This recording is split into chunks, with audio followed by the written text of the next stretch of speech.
Well, if everything's working properly, I guess that means we're live right now. Meanwhile, I wait for this thing to load, and there it did. And now I just keep bumping my pop filter. I don't know why. Hello. Hi. Welcome. Ian, how are you? What's good? I wish I knew. But I'll tell you what. There you are. You are now moderator. Welcome. I might wait a few minutes and just see if anybody else shows up. If they do, that's awesome. And if they don't, well, I suppose it means I should plan these things more accordingly so that way people show up. But well, what can you do, right? What can you do? So I was doing a video earlier on Instagram, and my phone was having all kinds of problems because I hadn't charged it, and it was getting really, really, really hot, and the battery was getting really, really low. So I had to end it. Then my son was being, well, he was being my son, so I again had to stop. So apologize for that being so brief. I think that was the first time I did a live video on Instagram in probably maybe 5 months. So it's been quite a while, but yeah, I'm here now because I figured there are probably going to be more people that would go to YouTube than go to Instagram to watch and get updates as far as what's going on. But again, I'll wait a few minutes and see if more people show up, and if they do, great, and if they don't, well, again, that's my fault for, doing things on such short notice.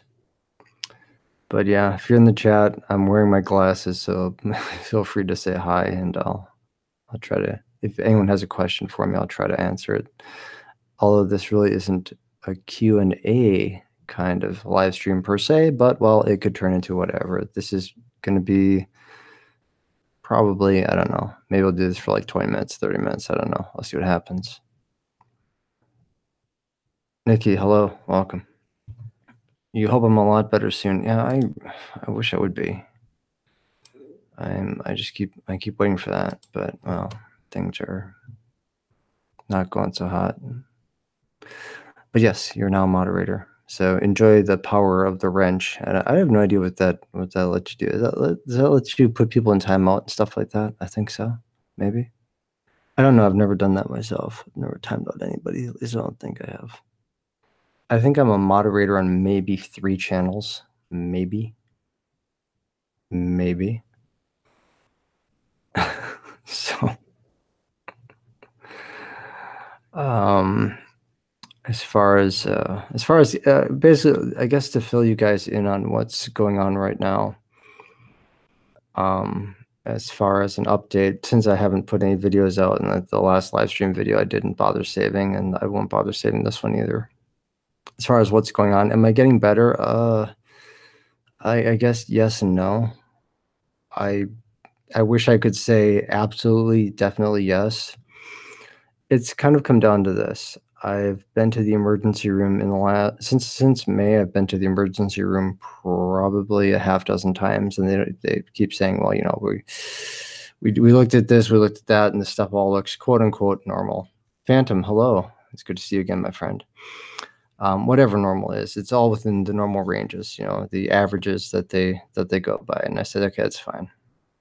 You didn't find this and this and this, so let's try to get the scary things off the table first, the things that could cause neuropathy, the things that could do this and do that cause you to be short of breath, the things that could make your tongue turn white for 2 or 3 months, the things that could cause you to lose your sense of smell, taste, and touch, the odd burning sensations on the skin, the things that can put a rash on your body.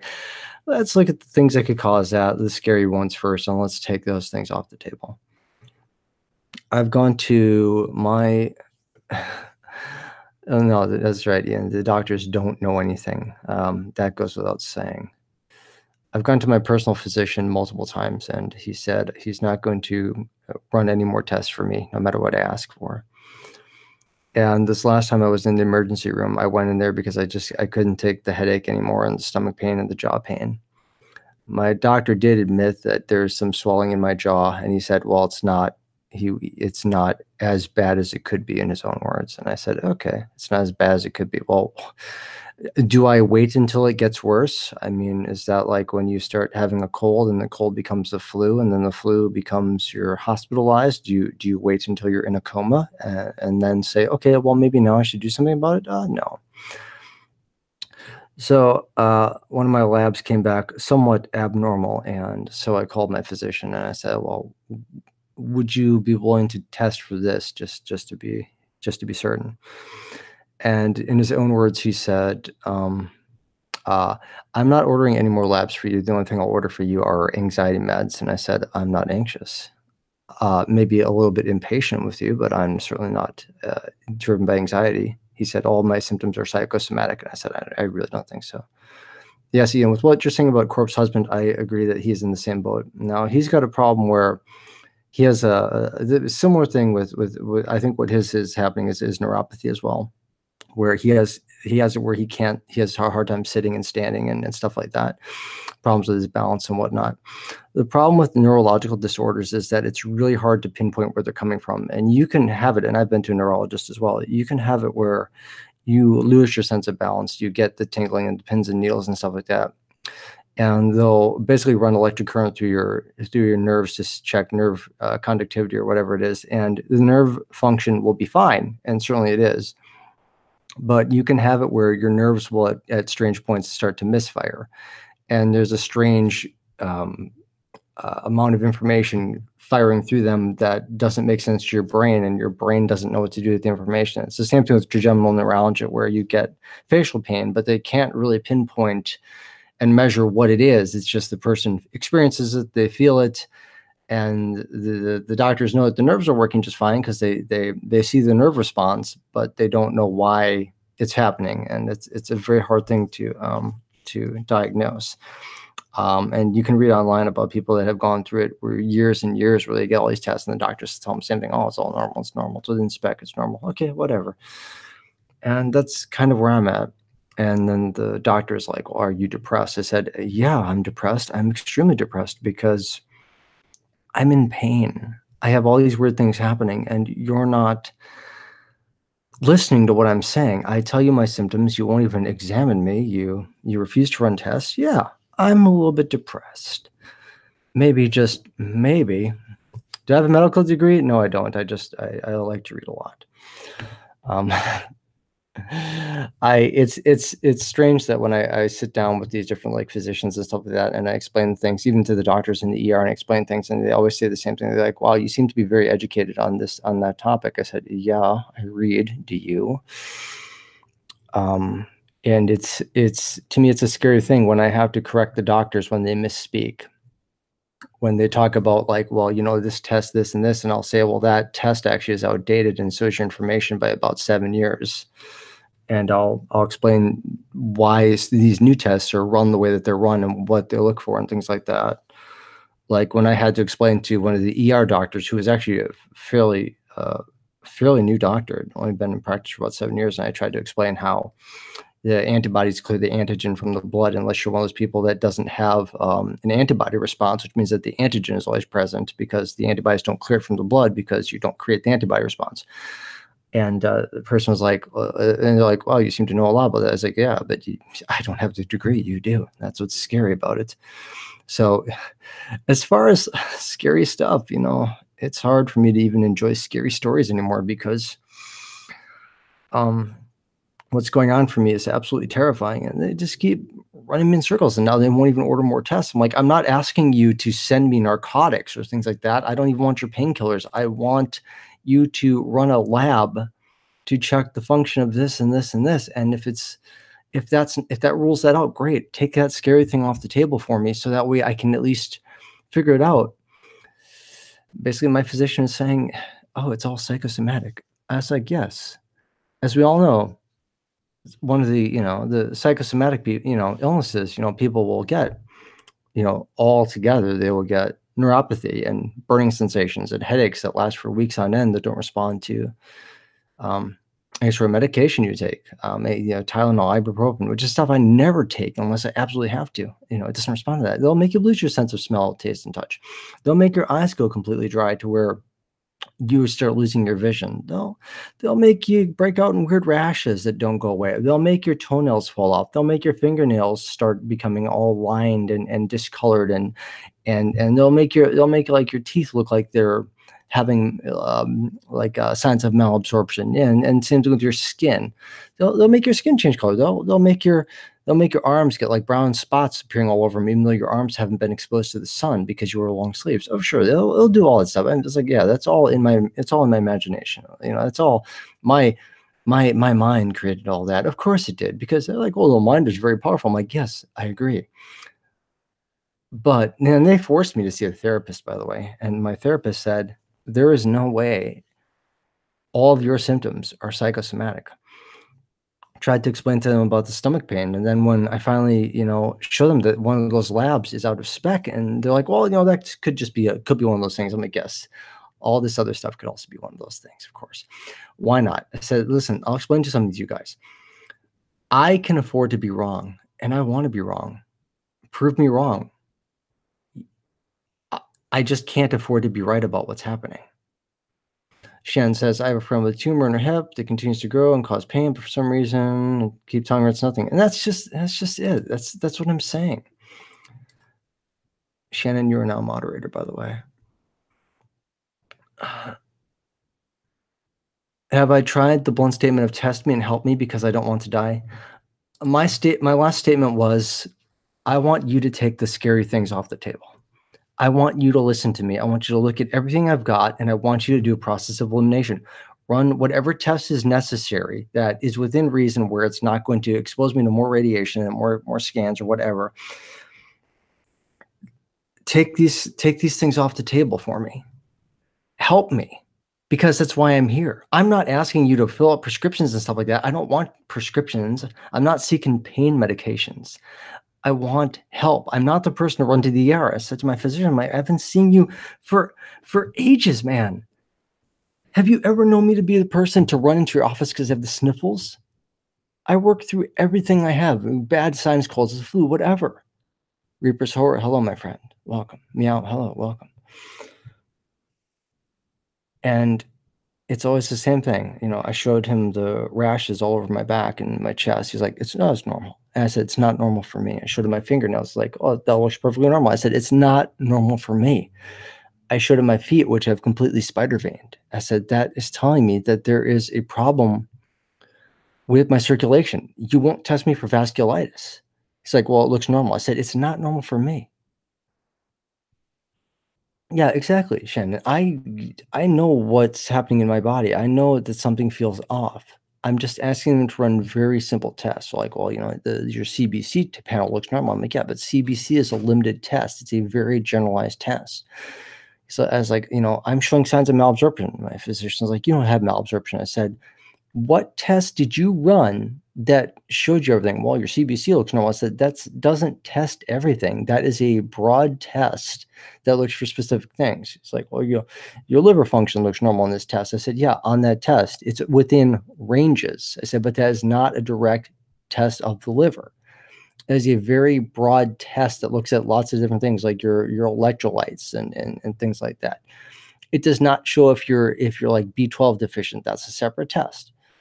It's not an actual true test of the liver. It shows parts of liver function, but it's not a full test of like your liver. Do I live in the US? Yes, I do. I'm like, my urine is like getting really dark and smells terrible. It's like, well, your everything looks normal. I go, not according to this test. Why don't you run this test? He's like, I'm not running any more tests for you. I'm like, well, why not? Are you paying for them? No, I'm paying for them. I had a friend that passed away because he was told, oh, everything's just normal. You're just fine. And he had a problem where he was extremely hypoglycemic. And so he's not feeling good one day, and he lays down. He's like, I'm fine. The doctor says I'm fine. And he died. Now, I understand that that's probably a rare occurrence. That's fine. But I don't want to be that guy. I've gotten very used to living, and I've also gotten very afraid of dying, especially since I'm a parent. And it's a scary thing for me that there's all this stuff that's going wrong, and all I'm asking them to do is listen and run very simple tests. And it doesn't cost them anything. I'm not asking them to do anything, that's not within reason. Take the scary things off the table so that way I can at least work on myself a little bit here. And my family's been extremely dismissive. It's the same thing. They're like, "Oh, it's just all in your head. It's all in your head." And I said, "Yeah, it's all in my head." I said, "So the next time you're feeling unwell and you're laying down and you're feeling really sick, I'm going to tell you the exact same thing. And I'm going to say to you, it's all in your head. You're just depressed. You need to get up more. You need to meet more people. You need this, you need that." I'll tell you something, guys. You guys knew what I was like when I had lost my job and how devastated I was, and when I was unemployed and how broken I felt. You never once heard me say, "Oh, I'm really sick and this is going on, and that's going on. I feel like I'm dying and I need to go to the emergency room." You never once heard those words come from my mouth. You heard me say, "I want to go back to work." That was the most stressed I've ever been in my life at that point. It was because of that. And now here I am where all this stuff on my body is just breaking down. I mean, I had it where just a few weeks ago, it felt like my skin was on fire and I couldn't figure out what it was. It was burning and radiating down my neck and my back and my chest. I couldn't believe how bad it hurt. I was crying, it was hurting so bad. And the next thing I know, I started feeling it in my knees and I'm having a really hard time walking. And I'm told the same thing. I'm like, "Oh, well, it's just, this test looked normal." I'm like, "Yeah, that one test you keep running over and over again. Run another test. Look closer. Listen to what I'm telling you." I had to even write down every single symptom I had. I said, "Do a process of elimination for me. This is going to be broad, but chip away at this one at a time if you have to, and tell me what's wrong. Help me understand. And don't just give me that typical doctor answer of, well, this test didn't show anything. So therefore, there's nothing there." Isn't that like if you hear a cat outside of your house and you look outside and you don't see a cat? Do you say, "I guess there never was a cat to begin with"? No, of course not. You say, "Well, I can't see the cat. The cat is hidden somewhere." What do you do then? You search for the cat if you want to find it. You don't say, "Well, I must have imagined the cat." And it's so frustrating. So frustrating. Ian says, "When I was born, one of the doctors came and told my parents that I'd be paralyzed, all because I was born without a heart beating. Some doctors are blankety blank." Well, I was stillborn, actually. I weighed 2 pounds, 4 ounces. I was stillborn. I was not breathing for 5 full minutes. And they said after that, they said to my mom, "He won't live through the night. And if he does, he will have no speech or motor functions whatsoever. He will basically be a vegetable." And that didn't happen. So I consider that kind of a miracle. And doggone it if it doesn't frustrate me a little bit that they're kind of putting me in that same boat again where something very scary is going on. But this time they're saying, "Well, it's all in your head." Susan, hello and welcome. You're sorry. Oh, thank you. But I appreciate that. You're now a moderator. "Wasn't feeling well and doctors wouldn't do anything about it. And they said I want pain meds. Meanwhile, my liver and pancreas were shutting down." Oh, that's scary. You're now a moderator. And that's just it. Uh, I keep asking for them to run different tests. I'm like, "I just asking you to check these functions, look a little closer." Just because something is normal for somebody doesn't mean that it's normal for everybody.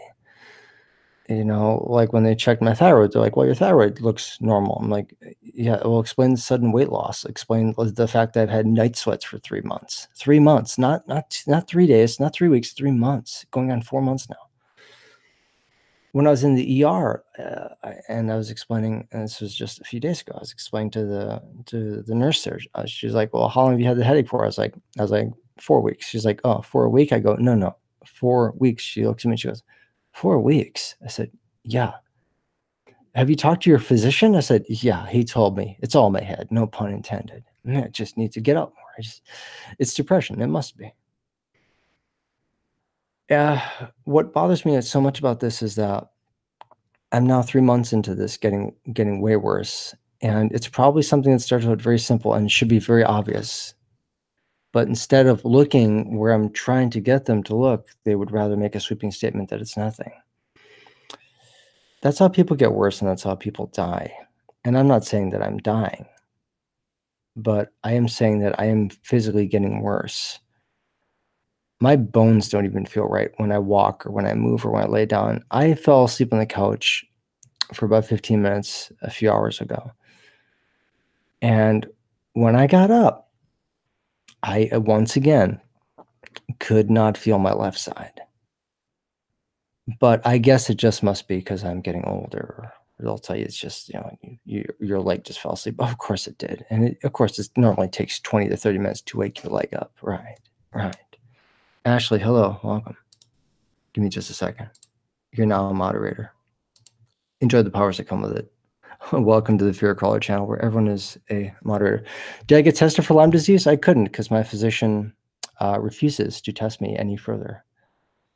I asked him to check for basic liver function because, again, my urine is getting like really dark and really, really yellow. And again, this was things on the test that looked really out of spec. And he's like, "Well, I'm not ordering more tests for you. Everything's fine. Everything's fine." I'm like, yeah, until I die. Okay. I'm like, check other things. He's like, "I won't order my test for you." I was like, well, everyone's like, "Well, get a different physician." I'm like, yeah, but the thing is that I could get another physician at the same place, but the problem is that they'll probably flag me as a hypochondriac and tell me that it's just he comes in all the time and just looking for tests and this and that. I'm like, yeah, that's what you guys will say. You and your in this stupid hospital setting. I wonder how many patients you've let die. And then after they die, you probably say something to the family like, "Oh, I'm sorry. We did all we could. We had no idea that this and that and the other thing." And that's scary. And again, I've had friends that have passed away because the doctors weren't doing due diligence. Why not go to a new place, Dismal? The reason I can't is because I'm pretty much broke. I have thousands of dollars in medical expenses, and I can afford to run a few more tests, but I can't really afford to keep going to new doctors because they charge you like $800 just to walk in the door. So I am flat broke, and that's what really, really sucks about seeing doctors. Besides them, not caring, their bedside manner sucking, is that it makes you poor. So yeah, I don't know what else to do. There is my last effort here is going to be going to over to County Health and Human Services, and there's some things that some tests that they'll do for free, which technically isn't free because it's tax dollars, so I technically paid for it. But I might have them run a couple of blood tests for me and just see what comes up. I was explaining before on my Instagram live stream that I have a sunspot on my face from a sunburn I had a long time ago, and once in a while it comes and goes. It's on my face again. Now it's really dark and it's puffed up. And everyone's like, "Oh, it's normal. It's normal." It's like, it's not normal for me. And it literally puffed up overnight. And it's been now puffy now for about 5 days now. And so I got a referral to see a dermatologist about it. And yeah, I again worried that the longer I wait on this and the more I see things like starting to go wrong with me, the longer it's going to take to recover once they figure out what it is. And everyone's like, "Don't Google your symptoms, that's going to make it worse." I'm like, no, I don't Google my symptoms. And then I have the symptoms. I Google them after I've had them for a while and they appear. And then I start to wonder, what is it? What's going on? Oh, process of elimination. And yeah, it'll definitely scare you when you Google your symptoms. But at the same time, if the doctors aren't offering you any sort of help, what can you do? Do you really have a choice? Not really. Not really. So every day I wake up and I wonder, what's the new pain that awaits me today? What's going to happen? What's going to be bothering me now? And I found a YouTube video of my physician talking, and he was talking about basically it's one of those videos that they do like to introduce themselves, and he was talking about how he likes to listen to his patients and how he wants to do what's best for them and listen to what they want, run the tests that they want and stuff like that. What I want to do when I see him again is I want to take a quote from that video and I want to read it to him, and I want to ask what he thinks about that quote, and then see if he actually realizes that he said it. Um, I'm not gonna lie, guys, I'm scared, and this has been absolutely terrifying for me the whole way, and I have not been in a good place mentally because of it, and I started seeing a therapist, and my therapist said, "There's no way this is all psychosomatic. There's no way your symptoms are all just a manifestation of some anxiety that you have," because he said to me, "You don't seem to be a very anxious person. You seem to be someone that's analytical and someone that's intelligent and someone that wants to understand the mechanics of everything." What's my doctor's name? Idiot. uh, I won't say in the live stream because I don't want people to like retaliate against him or anything like that. Because there was a time when he was a good physician and I trusted him, but let's just say this past few months he's really let me down. I think it's really disappointing when your physician comes in, doesn't wash their hands, shakes hands with you, won't listen to your lungs, won't doesn't have a stethoscope, won't check your glands to see if your glands are swollen, won't do the like their multi-step thing that they do, which is like the general health thing that they're supposed to do. And it's been the last few times I've seen him, he did that. And then this last time I saw him, I said, "You know, doctor, I've come all this way. Would you mind maybe looking at a few things for me? I mean, we're both here." And he said, "Well, I'll tell you what, anything you ask me, I'm just going to tell you it's normal." And I said, "That's the default answer I was expecting. It's normal. It's normal. Of course, it's normal. It's normal." I remember another physician's telling me the exact same thing when I ended up with a very, very bad bladder infection and telling me, "Oh, everything's normal. It's normal. It's all normal. There's a little bit of bacteria in your urine. That's normal. It's normal." I was like, "Yeah, it's normal." Until I found myself collapsed on the epoxy floor in the back workroom at work. And then I had to come in and get very strong antibiotics, but it was normal. It was normal. I would get a written statement from your therapist and take it to your doctor. Yeah, I was planning on doing that. I also told my doctor, I said, "Listen, I want you to write in my chart that my symptoms are not related to any illness and that everything is, in your own words, normal. And I want that in my chart that you said that."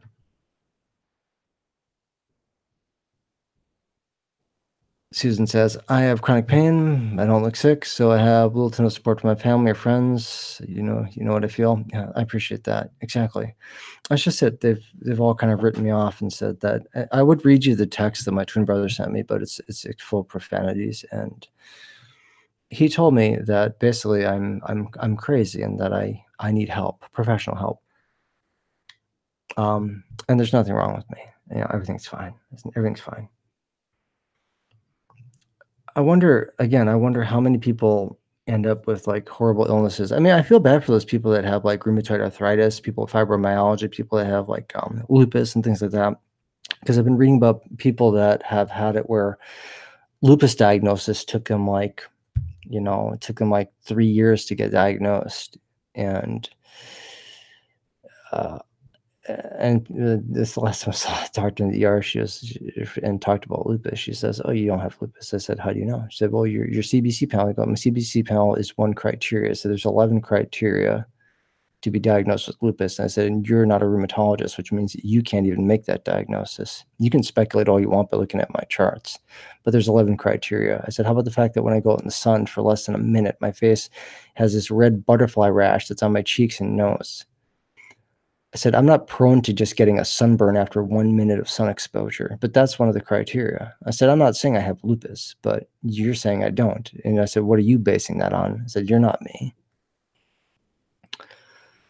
Yeah, it's pretty horrible, my brother. And the thing is that we always had a really good relationship until that. And I people told me, "Don't save the text, just delete it." And I said, "No, I'm gonna save it." And the reason I'm gonna save it, and it's gonna be kind of morbid for me to say so, but if that's the way he feels, if something does happen to me, I want those to be the last things he says to me.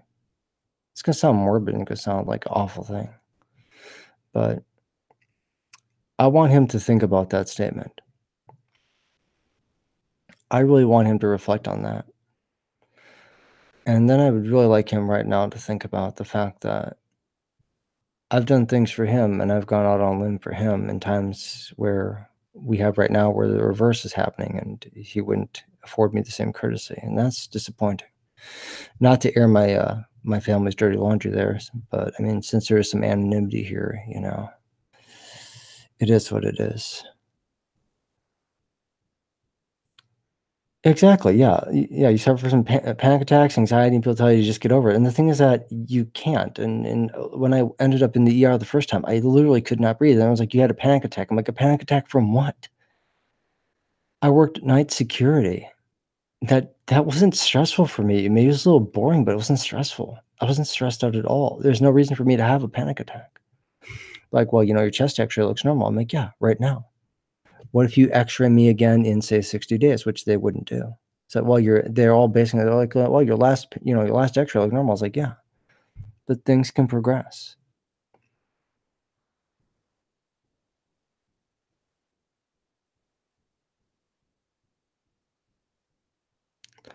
Oh, well, with what you're saying about those tests that the doctor won't run, it's not about insurance because I'm paying out of pocket. It's not insurance. The tests I'm asking to have run are just very basic tests. Like, I asked for, like, a metabolic panel. I asked for, to see if I was suffering if, run, check for parasites. I asked to, check liver function. Um, and he said, "Oh, I'm not worrying more tests for you. It's all in your head." So that's what's happening. I'm not asking for, like MRIs or PET scans or anything like that. I mean, even though the ER already ran those because they were concerned. Yeah, and adrenal issue, and that's not that's it's possible, there's I don't know. I speculate on it all the time, and I just ask them to just play a process of elimination because that's part of what you do, Would if you take your car to a mechanic and you have problems with your vehicle, and they don't manifest when your mechanic looks at it, the mechanic doesn't say to you, "Well, there's nothing wrong with the vehicle, it's your imagination." No, they tell you, "We didn't find anything, but let's look at what's happening right now, and we'll try to play a process of elimination, and if it happens again, bring the vehicle back." Aren't we kind of the same way? My, physician said, "It's a horrible analogy to, say that, the human body is like a machine because 'cause they're not. You could park a car for 10 months and you'll start right back up." I said, "When have you ever let a car sit that long and it started right back up and nothing happened?" I said, "With all those fluids sitting in the lines and stuff like that, and the battery's still connected, the battery will drain." I know because I was a battery technician for over a decade. It's like, "What kind of vehicles do you have that you put in storage that long and they would start up just fine, there's no problems, and you don't have to do anything else?" Really? That's interesting. I think your analogy sucks now, sir. But let's talk about something else, I guess. I do wanna start making videos again, but I don't know if I'm gonna be able to be honest with you. My brain's not really in it, my heart's not really in it right now. It hurts me right now even to be just sitting here, I can feel my feet swelling up right now just sitting here. Um, it's difficult, and now I just feel really tired all the time.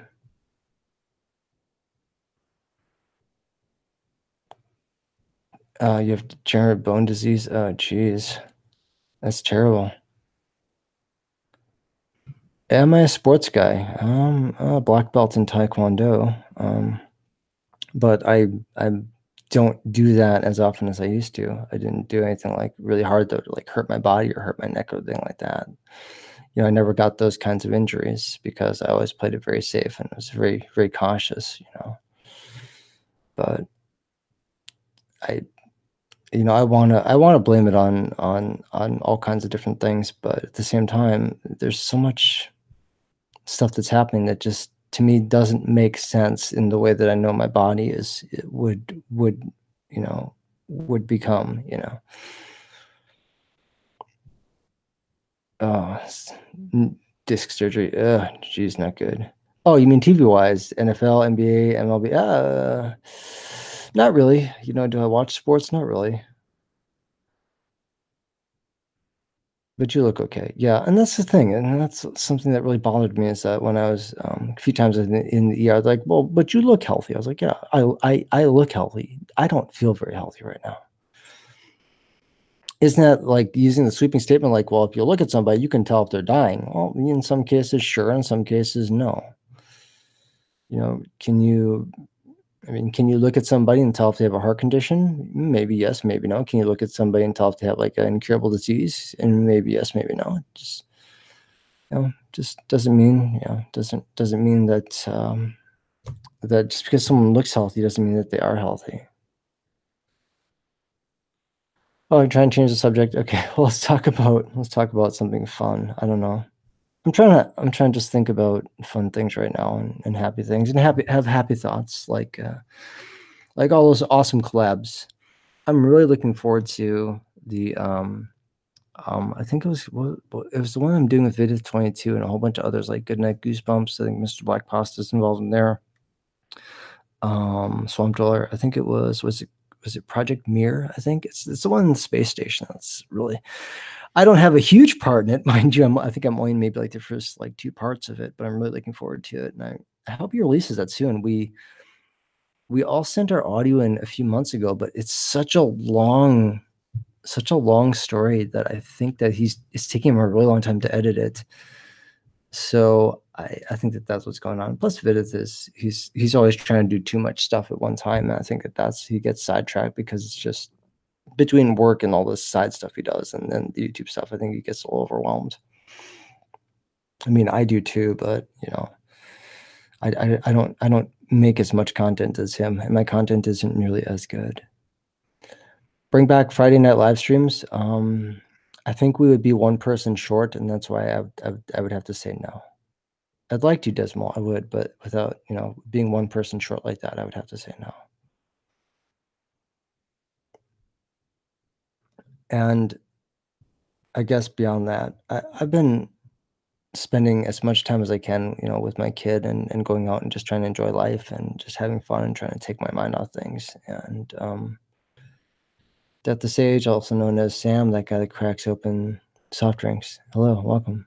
Yeah, Dismal, we'll be one person short. Well, technically yes, technically no, but you know what I'm talking about. We know you and I both know what I'm talking about.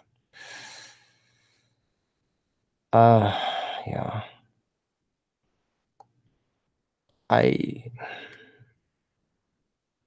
not supposed to eat frozen yogurt, but I've been going to eat frozen yogurt lately. Just because it's a thing, And my son likes it a lot. Oh, Dismal, I could probably say, well, it goes back to a conversation you and I had a couple of weeks ago. Yeah, now you got it. There you go. You got it. Just wouldn't be the same, you know what I mean? I mean, maybe someday that'll get fixed. I don't really know. Maybe not. So I don't know. I finally got caught up on your shelter series. I watched the last couple of videos just like last night or the night before. So it's good to see that that's still going. I know it's a pain in the butt to try to make videos when you have like, a life, but yeah, it does mean you could host the streams. Yeah, maybe then I'll show up. Maybe. But yeah, I finally got caught up on that. My son keeps asking about you. Keeps waiting for you to come back. He wants me to actually drive out of state to go visit you, but it's difficult right now with work and everything. The one account I was working night security, we actually lost that account. So they stuck me at a different place, and I'm working crazy hours there. And the place I was with, the night security job at the marina, actually they called me like a few days ago, and they offered me a job there part time until the season is over. So I might have to pick up a few hours there, a few nights a week.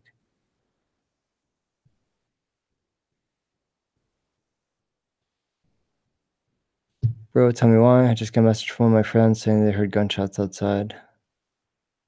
That's not good. Yeah, Reaper, I'd like to meet you in real life as well. That'd be cool. Well, as long as you don't, murder me or something. That'd be creepy. That was actually my when Dismal and I this was a few months back. Well, maybe about half a year ago, 6 months back or so, maybe 7 months ago. when we agreed to hang out, I was like, "You're not gonna murder me, are you?" He's like, "No, no, nothing like that." So I was like, "Well, that's good enough for me. That's good enough for me." I have like maybe, yeah, Sam's talking about videos he wants to record. I have a bunch of videos I'd like to record that I promised I was going to do that I honestly don't know if I'll get around to them now, but I'm trying to think happy things. I noticed that even my voice is starting to sound a little different. I don't know if that's just something strange or whatever, but I don't know, something's yeah, nice date, yeah. Although next time I'll pay though. I'll pay though. It's your impossible dream to meet Corp's husband. I wouldn't say that that's impossible. I mean, he's a bit of a shy guy, so I don't know. And I mean I respect his anonymity. So how old am I? Old. And we're changing topics. I'm not I'm not 100, but I'm not 20. I'll put it that way. If you watch my like fear crawler morning routine video, there's some like clues there as to like what my age is. There's some subtle hints if you're a very observant. That's right, exactly. Older than Corp's husband and younger than Dr. Creepin. That's what I usually say. If you watch that video close enough, there's some clues to my age. I would be wearing the Corpse Husband shirt, but the reason I don't is because, well, it's a hoodie and it would be really hot. I sound young. Well, thank you. People tell me I look very young. They always get my age wrong when they look at me. And that's okay. It's like people expect me to like talk really old. I mean, I give enough hints that people could probably figure out at least like what decade I was born in. Corpse Husband is 20. He'll be 21 in February, I believe. No, not February. August, I think. I always get confused because I try to remember everyone's birth date and I always screw it up. But yeah, oh wait, this is August. So he would have just turned if his birthday is this month, then he would have turned 21. You'd be correct. Same age as Corpse Husband? No.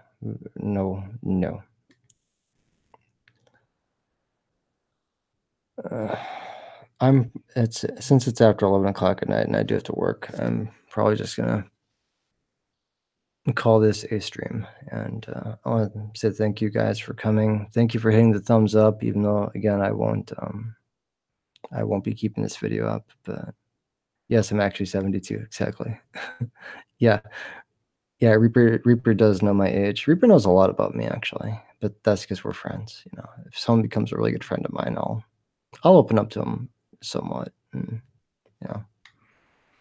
because I mean, since everything is so finite and we don't really have an infinite, there's at some point there's going to be no point, and at some point, yeah, that sounds weird. At some point, there's going to be no point. There'll be no need, I guess, for the anonymity. So who knows? Maybe there'll even be like a face reveal at some point in the very near future. But